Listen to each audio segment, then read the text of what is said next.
Hello, je suis trop contente aujourd'hui de vous retrouver dans une nouvelle vidéo. Je vais vous partager le bilan de mon premier trimestre 2026 en 100% freelance. On va parler chiffres, combien j'ai gagné, mes nouvelles opportunités, mes nouveaux clients et surtout ce qui a changé dans mon activité, notamment depuis mon dernier bilan que j'ai fait qui était le bilan de toute l'année 2025. Avant de parler chiffres, si vous posez des questions sur comment j'en suis arrivée ici, n'hésitez pas à aller voir mes 2 dernières vidéos sur lesquelles je parle justement de mon travail en freelance, de mes études et de comment sont arrivées mes premières opportunités. Je me suis muni mon ordinateur et avant de parler directement chiffre d'affaires, je me suis dit que ce serait intéressant de faire un récap total des 3 derniers mois, de tout ce que j'ai mis en place et de ce que j'ai changé pour pouvoir évoluer au fur et à mesure, puisque sans évolution et sans travail de toute façon, tu ne peux pas avoir des clients par magie et faire du chiffre d'affaires. Déjà, il faut savoir qu'en janvier, j'ai créé un nouveau compte Instagram professionnel. J'en parlerai un petit peu plus par la suite puisque ce qui est intéressant, c'est que j'ai pu avoir quelques prospects avec ce compte. En fait, je me suis dit qu'il serait intéressant d'essayer de voir ce que ça allait pouvoir me permettre d'acquérir sur cet Instagram. Honnêtement, j'ai très peu posté, je vais vous parler un petit peu après des statistiques de mes différents réseaux sociaux, mais ça aura quand même porté ses fruits, quelques fruits en tout cas, et je trouve que c'est intéressant et que c'est important de toute façon d'avoir un compte Instagram, de faire un minimum sa pub ou de poster les travaux qu'on a fait, de parler de nos clients et de ce qu'on sait faire pour avoir une meilleure crédibilité et que les gens nous connaissent. Enfin, c'est pas que la prospection pour moi qui va fonctionner, c'est aussi ce qu'on sait faire et ce qu'on va partager. D'ailleurs, j'ai aussi décidé de me faire un site internet mais qui n'est pas terminé et je pense que j'ai dû acheter le nom de domaine en mars, donc ça compte dans le bilan du premier trimestre mais pas trop parce qu'il est pas du tout terminé. Il faut que j'avance dessus et que de toute façon il sera publié que au second trimestre, donc peut-être qu'à ce moment-là j'en ferai un récap et encore je pense que ça prend du temps pour avoir des prospects juste ici. Mais ce qui est aussi très important, c'est que j'ai changé ma méthode de comptabilité, de facturation. Et justement, je vous avais dit que je faisais tout sur Canva, sauf qu'en fait, c'est une perte de temps de se faire... C'est comme si je me faisais un fichier Excel avec tout ce que je gagnais par catégorie, etc. Là, j'avais un tableau et c'est vrai que c'est pas la meilleure méthode pour faire de la comptabilité. Du coup, je me suis renseignée un petit peu sur ce qu'il y avait. J'avais essayé donc Time pour les devis, mais j'ai pas kiffé. Et je me suis dit que j'allais me mettre sur Indie. Pour l'instant, je suis sur la version gratuite. Une fois qu'on n'aura pas le choix de faire la facturation électronique, je paierai. Mais en fait, je me suis rendu compte que c'était très intéressant. Là, par exemple, je vois où j'en suis sur mes derniers chiffres d'affaires, quelles sont mes dépenses, les vrais résultats nets en fonction des mois, etc. Et il y a aussi la partie où tu peux créer tes devis en fonction de ta charte graphique. Donc moi, j'ai repris mon logo, j'ai repris exactement les mêmes couleurs qu'il y avait sur mon devis. Je faisais du coup sur Canva, donc ça ressemble à la même chose. Et tu as une traçabilité exactement de tes factures, quels sont les paiements en attente, les paiements encaissés, les paiements en retard. Et après, tu as plein d'autres options payantes qui te permettent d'avoir plein de choses et même si tu veux d'avoir un petit comptable. Et en tout cas, je trouve ça hyper bien parce que tu suis tous tes clients, combien ils t'ont payé au total. Tu peux connecter ton compte professionnel. Moi, c'est pas un compte Indie, mais tu peux le faire avec Indie. Perso, je suis au Crédit Mutuel et tu fais vraiment un suivi de tout. Et justement, dès que t'as été payé, ça t'associe ta facture et tu sais que cette marque-là t'a payé. Donc là, justement, je suis en train en même temps de valider mes factures parce que je viens de voir mon chiffre d'affaires. Pour le coup, ça, je pense que c'est une partie importante puisque ça t'aide vraiment dans la gestion. Pour le moment, je pense pas que ce soit du tout nécessaire d'avoir un comptable, mais ça, c'est un petit peu ce qui me sert de comptable et ce qui m'aide aujourd'hui. On va parler de mes opportunités et des clients que j'ai eus ces 3 derniers mois. Et il faut savoir que j'ai regardé sur ce premier trimestre quelles étaient mes principales sources de revenus, sachant que j'en ai 4. Il y en a que j'ai regroupé, c'est-à-dire que j'ai regroupé par exemple tout ce qui est communication, graphisme, site internet, sinon ça faisait 10 000 catégories. Mais donc j'ai 4 grosses sources de revenus. La première, et je pensais pas du tout, c'est l'influence. On est sur 39,4%, donc c'est mon principal revenu. Ensuite, on a la communication, le graphisme. Donc ça va être social media, les ads aussi que je fais pour certains clients. Ça va être le community management et les sites internet que j'ai pu faire. Ici, on est sur 36,2%. Donc c'est quand même un point qui est solide. Influence et la communication. Ensuite, en troisième, on a l'UGC qui est quand même à 21,1%, à savoir que je fais 0 prospection. Et enfin, TikTok, je l'ai mis quand même à part parce que c'est pour montrer un peu les revenus que j'ai pu toucher avec TikTok et qui sont très très faibles. Pour vous rendre compte, du coup je suis à 3,3%, ce qui est marginal et ce qui est très très petit. Après c'est quand même cool d'avoir un petit peu d'argent via les vues que tu peux faire avec tes vidéos, même si ça reste très peu intéressant. En janvier, je pense que ça a été un gros tournant puisque c'est là que j'ai eu le plus d'entretiens, que j'ai eu des nouvelles signatures et je pense que j'ai un peu eu de la chance. Enfin, des fois, c'est comme si toutes les étoiles s'alignaient. Je me suis fait mon compte Instagram, mais surtout, j'ai noté des objectifs pour l'année 2026, mais des objectifs qui pour moi étaient complètement atteignables. J'ai pas voulu trop en faire et c'était purement professionnel. J'ai mis aucune résolution personnelle ou autre. Et justement, dans ces objectifs que je m'étais mis, que j'ai d'ailleurs partagé sur mon Instagram pro et LinkedIn, c'était de pouvoir accompagner à long terme une marque food ou un restaurant. Eh bien, update, c'est totalement coché et juste en début d'année, ce qui est assez ouf. Et je m'étais aussi mis comme objectif de stabiliser un chiffre d'affaires à 4500 €, ce qui est presque pas mal, je vous en parle après. Je suis en freelance depuis septembre à 100% lorsque j'ai terminé mes études et dans le dernier bilan que j'avais fait, justement, on voyait que c'était beaucoup de l'influence et que j'avais très peu, j'avais d'ailleurs un seul client social media et je savais pas du tout ce que ça allait donner sur janvier. J'avoue que j'étais très inquiète parce que j'avais la chance d'avoir des clients long terme en influence, d'avoir eu beaucoup d'opportunités en UGC notamment au mois d'octobre. Je pense que c'était un peu le mois de la gloire et novembre aussi d'ailleurs quand je suis partie à Londres. Je m'attendais pas du tout à ce que ça se passe aussi bien, sachant que je n'avais absolument pas prospecté, mais il s'est passé pas mal de nouvelles choses. Déjà en décembre, j'ai eu la proposition d'un nouveau client via une agence. Spoiler alerte, je suis encore en attente du paiement depuis plus de 2 mois, mais apparemment il devrait arriver au mois de mai, ce qui fait que ça va me faire booster encore le chiffre d'affaires, tant mieux, parce que j'attends plus de 1000 € par rapport à cette prestation. En tout cas en janvier, j'ai pu créer mon premier site internet. J'ai fait aussi un flyer, j'ai fait du graphisme avec un kakémono. Voilà, j'ai fait toute cette petite mission qui me venait de la prospection quand même puisque j'avais démarché l'agence sur LinkedIn. Mais suite à ça, j'ai pu avoir d'autres clients et justement signer vraiment dans l'alimentation, sachant que moi, ce que je veux cibler aujourd'hui dans mes clients et ce qui me plaît réellement, c'est le côté alimentaire et le côté bien-être, c'est-à-dire que ça suit ce que je fais sur les réseaux. Aujourd'hui, depuis 3 ans, je suis très active sur TikTok et je fais que des contenus dans l'alimentation. Je parle de bien-être et c'est moi ce qui m'anime vraiment, c'est-à-dire que je me vois pas faire de la communication pour une entreprise ferroviaire ou des entreprises qui n'ont rien à voir, donc j'essaye vraiment de bien cibler mes clients et c'est-à-dire que je ne prospecte pas. J'ai prospecté un petit peu au mois d'octobre et depuis j'ai jamais prospecté. Par contre, j'ai contacté 2-3 entreprises quand elles ont mis des offres, mais c'est tout. Justement pour en venir à mes nouveaux clients. Il faut savoir que j'ai eu 2 prospects qui sont venus à moi directement depuis mon Instagram professionnel. Un avec lequel j'ai pu signer, un qui n'était pas très pro où j'ai juste jamais une nouvelle. À savoir que j'avais à peine, je crois que là j'ai 120 abonnés sur mon Instagram, mais j'avais pas du tout d'abonnés, je poste très peu et j'ai une personne qui m'a démarché qui habitait, en fait j'ai essayé de faire un SEO local, c'est-à-dire que sur l'Instagram et mon site internet que je suis en train de faire, j'ai vraiment dit que j'étais dans la région de Reims, il y a Épernay, il y a Châlons-en-Champagne, c'est-à-dire toute la région vraiment de la Marne et des plus grandes villes où il y aurait des clients et justement les personnes qui vont me chercher, des personnes qui habitent et qui ont une entreprise proche de chez moi, donc c'est beaucoup plus simple d'être contactée. J'ai Maison Bellora tout simplement qui m'a contactée et qui est située à côté d'Épernay, ce qui signifie que mon SEO était plutôt bien fait et j'ai pu signer avec elle. Justement, on a été faire début avril des photos et actuellement, si vous voulez aller voir, la vidéo sera postée, je pense après celle-ci, une vidéo vlog sur tout le mois d'avril, c'est-à-dire que là, tout le mois d'avril, je suis en train de filmer ce que je fais, de montrer comment je m'organise entre tous mes différents clients. Et je trouve que c'est hyper intéressant de voir ça. Il y a très peu de vidéos encore de ce genre où t'es vraiment full time dans la vie de la personne et tu vois comment elle organise ses clients, ses horaires, sa prospection ou non, comment elle facture et comment ça s'organise tout simplement. À savoir que je suis aussi partie au Portugal, donc tout ça c'est dans le mois d'avril. Là je filme vidéo à la date du 25 avril, j'ai presque terminé le mois d'avril. Donc du coup cette cliente on la compte un petit peu dans le chiffre d'affaires et dans le bilan puisqu'elle est arrivée grâce à mon Instagram. Et ensuite j'ai eu 3 nouveaux clients, enfin des gros clients parce qu'après j'en ai eu d'autres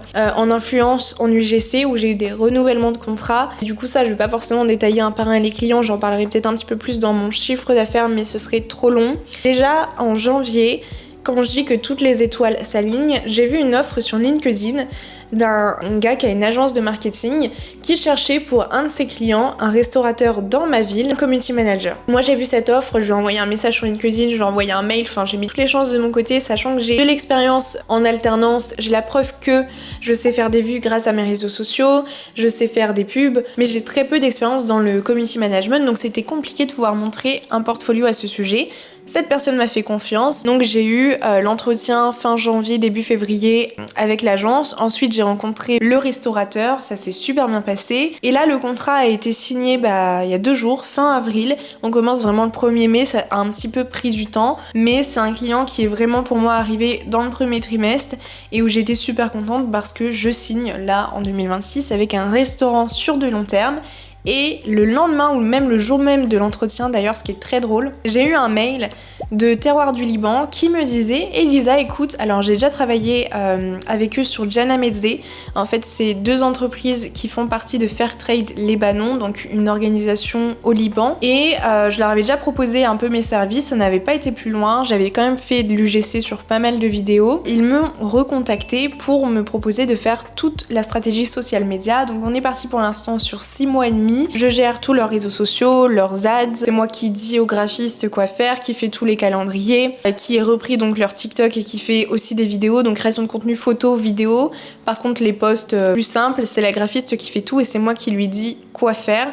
Et c'est hyper enrichissant et ça a commencé dès mi-février. C'est mon plus gros contrat en CM, là où je prends le plus de temps, là où je suis le plus payée. Et ça, j'ai été super contente. C'est une marque qui est dans l'alimentaire, c'est une marque en plus haut de gamme qui fête là au mois de juillet ses 10 ans et qui est déjà bien ancrée. Et je me dis ça peut que m'apporter du plus tard. Et ensuite, comme nouvelle cliente, j'ai aussi eu Tatiana, pour laquelle je suis en train de faire son site internet qu'on va très vite et très bientôt terminer. Tatiana, c'est une des seules qui a été convertie grâce à ma prospection. C'est-à-dire que ça a pris du temps, hein. Au mois d'octobre, j'ai envoyé quelques petits messages vite faits sur Instagram. Je lui proposais mes offres en community management. Elle m'a dit: excusez-moi, est-ce que vous faites les sites internet? J'en avais fait un seul et je lui dis oui, nous avons signé. Ça s'est fait très vite, toujours avec un acompte parce que ma phobie de pas me faire payer, ça m'est arrivé 2 fois, donc un acompte c'est très important. On a commencé, on fait un suivi, le site internet est super, ça me forme encore plus, ça me fait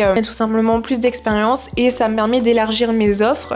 Sur mon site internet je vais mettre plusieurs offres, il y a le social media avec vraiment une grosse stratégie, community management pour aussi gérer tous les réseaux, et les sites internet, et ensuite l'UGC, etc. avec de la photographie culinaire. Et d'ailleurs j'ai prévu de réinvestir un petit peu dans plusieurs choses, mais j'en parlerai dans mes prochaines vidéos. Si vous voulez voir justement, abonnez-vous puisque ça aide beaucoup à pouvoir monter sur ce réseau et à mettre un petit like. De toute façon c'est totalement gratuit. Bon, j'ai quand même noté un petit peu mes nouveaux clients que j'ai eu par rapport à l'UGC et l'influence. D'abord, avant de vous les donner, je voulais vous donner un petit peu mes statistiques qui ont été faites via mes réseaux et mon évolution. On va commencer par Instagram, donc mon Instagram basique, c'est-à-dire là où j'ai été contactée pour de l'influence, donc très surprise parce que j'ai très peu d'abonnés et que je suis quand même finalement rémunérée avec des abonnés. Donc si ça vous intéresse et que vous voulez faire de l'influence, n'hésitez pas justement à développer au maximum vos réseaux sociaux. Quand j'ai pris cette capture d'écran le 13 avril, j'étais à 4630 followers et ça me dit que j'ai gagné 772 abonnés les 3 premiers mois, 13 janvier au 31 mars, c'est calculé. Et par contre, j'en ai aussi perdu 254. On se rend pas compte du nombre d'abonnés qu'on perd, mais si tu y fais pas attention, ça va. Et j'ai posté beaucoup, j'ai essayé de poster de plus en plus et ça m'a rapporté plusieurs collaboration, de l'influence avec Naked Nutrition, et en mars j'ai aussi eu Goupy, le gingembre, et ensuite en UGC, ça je pense que ça me vient surtout de TikTok, sachant que j'ai quand même un portfolio UGC aussi qui est fait. Prime Insights qui m'ont recontacté, avec lesquels j'avais fait une collab en novembre, et j'ai eu Deliveroo, ça c'était trop cool.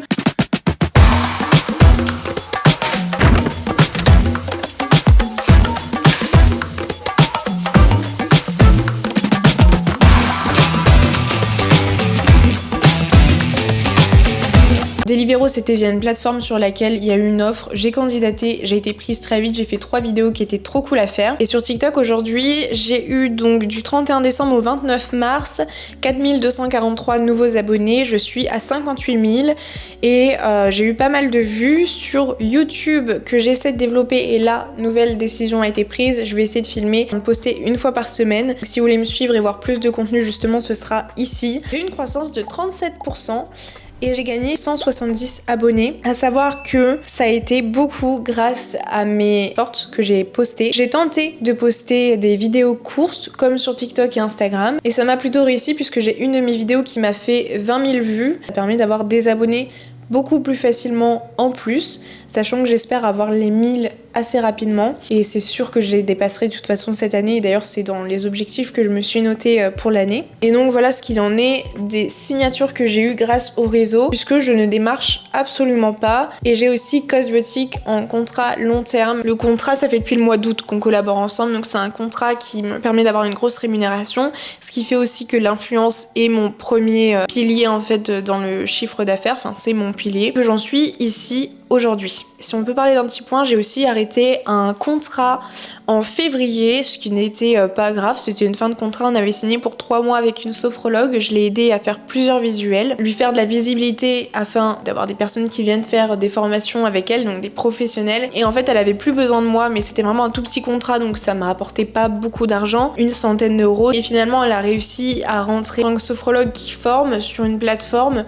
ce qui fait qu'elle a énormément de personnes qui sont inscrites à ces formations, ça va fluctuer encore plus sans avoir besoin de faire de la communication sur les réseaux. En tout cas, je lui avais fait des plutôt beaux visuels et une stratégie et ça s'était très bien passé. On va parler des chiffres, de ce que j'ai gagné mois par mois. Juste avant ça, un dernier petit mot sur ce que je retiens de ce trimestre, sur ce qui a marché, ce qui a le moins marché et sur le côté aussi le stress que j'ai ressenti, etc. J'ai presque oublié le premier trimestre. Il est passé tellement vite que je ne sais pas, mais c'est sûrement le meilleur début d'année que j'aurais pu imaginer. J'ai vraiment utilisé les bonnes techniques. J'ai pris de mon temps pour faire un compte Instagram.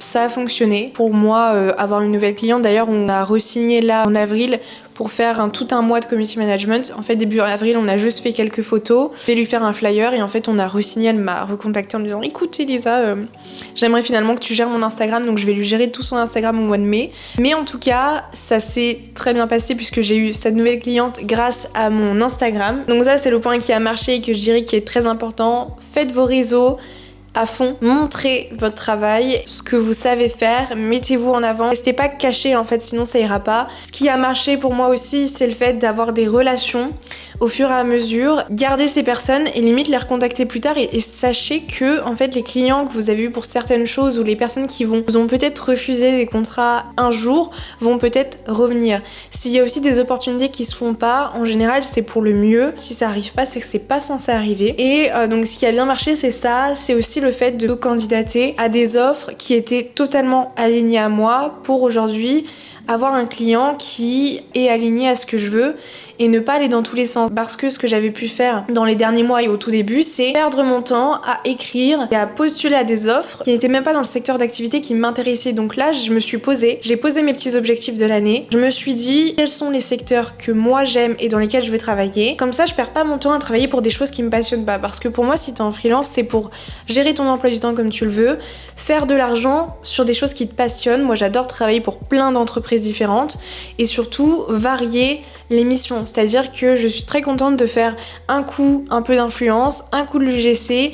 Il y a des jours où je travaille que 2 heures, des jours où je travaille jusqu'à 3 heures du mat, je garde pas de clients qui me font chier ou je vais pas plus loin si je vois que ça va pas matcher. Donc ça, c'est les points positifs que j'ai déjà appris en quelques mois et en fait j'ai pas prospecté tout simplement. Je sais pas si c'est une des choses qui a marché, mais j'ai mis tout mon temps dans la création de contenu. Pareil, si vous voulez faire de l'UGC, si vous voulez faire de l'influence, faites des vidéos, postez sur les réseaux au maximum et encore je l'ai délaissé. Donc là, ma stratégie, c'est avril-mai, c'est de poster encore plus, de faire plus de vidéos, de parler de moi, que tout le monde me connaisse dans le milieu de l'alimentation, anti-inflammatoire, le bien-être, avoir des collaborations rémunérées sur YouTube. Et je pense que c'est ce qui m'a beaucoup aidée. Par contre, sur le petit truc négatif, c'est que je me suis peut-être un peu trop enfermée. J'ai passé beaucoup de week-ends à faire que travailler, des nuits à travailler, mais il y a des moments où je suis pas du tout assez sortie. Et donc du coup, fin mars, c'était mon anniversaire, je l'ai fêté début avril. Et à mon anniversaire, j'ai eu que des cadeaux, vraiment,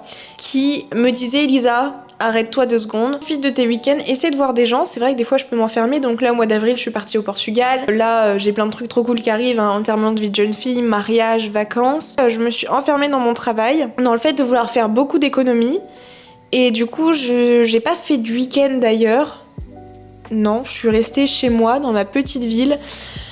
J'ai fait un petit peu moins de sport pour beaucoup plus travailler et c'est pas forcément la solution. Je pense qu'il faut vraiment savoir mettre ses priorités dans certaines choses et mieux organiser ça. Donc ça c'est le point négatif que j'en ressortirai. Vu que je vous fais poireauter depuis le début, on va parler chiffres. Si on regarde sur Indy, mes chiffres d'affaires, revenus, etc., c'est très simple. Alors, en janvier, j'ai fait 3 718 € de chiffre d'affaires, qui est un très bon chiffre d'affaires, ou en revenu net, en réalité, ça me revient à 2 566 € si je retire toutes les dépenses. À savoir d'ailleurs qu'après, en février, d'ailleurs, je me suis acheté un nouveau téléphone et que j'ai eu quand même des dépenses. C'est vrai que j'essaye d'acheter nouveau matériel assez régulièrement. En février, ça a été mon chiffre d'affaires le plus bas, sachant que c'est en février que j'aurais dû toucher une de mes missions qui était à 2002 passé, que je n'ai pas reçue et qui arriverait normalement en mai, et donc du coup ça m'a vachement baissé le chiffre d'affaires où on est sur 2 922 € pour résultat net de 1946. En fait ça prend l'URSSAF, ça prend quelques charges que j'ai eues par-ci par-là. À savoir que moi je fais le prélèvement libératoire sur les impôts, donc je suis prélevée de 28% tous les mois par l'URSSAF. Donc ensuite en mars j'ai fait le meilleur chiffre d'affaires du premier trimestre, et à savoir que là en avril, on est encore au-dessus. Voilà, je fais un petit spoil parce qu'on est fin avril et que j'ai fait mon meilleur chiffre d'affaires, donc je suis trop contente. En tout cas, en mars, j'ai fait 4 263 €, ce qui me fait résultat net de 3 252 €. Et avoir 3 000 € net, c'est très cool. Ça part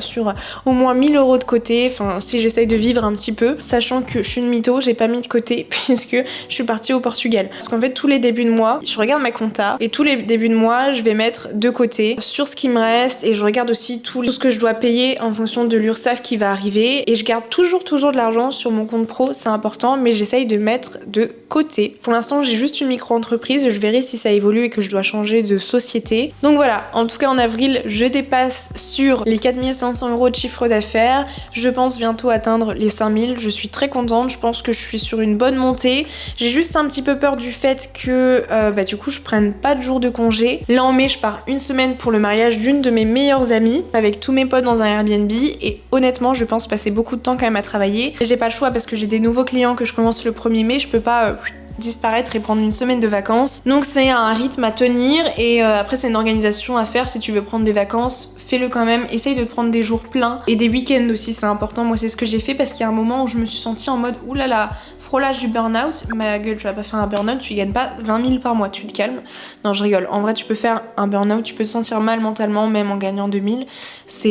Enfin voilà, parce que c'est le stress du monde du freelance, le stress de l'entrepreneuriat, le stress de l'instabilité. Je pense que j'aime cette instabilité. Après je pense que je l'aime bien parce que je réussis. Si je commence à me retrouver avec plus d'argent, ça va être compliqué. Mais j'essaye de toute façon de mettre de côté et d'avoir, s'il faut à un moment, des salaires de côté.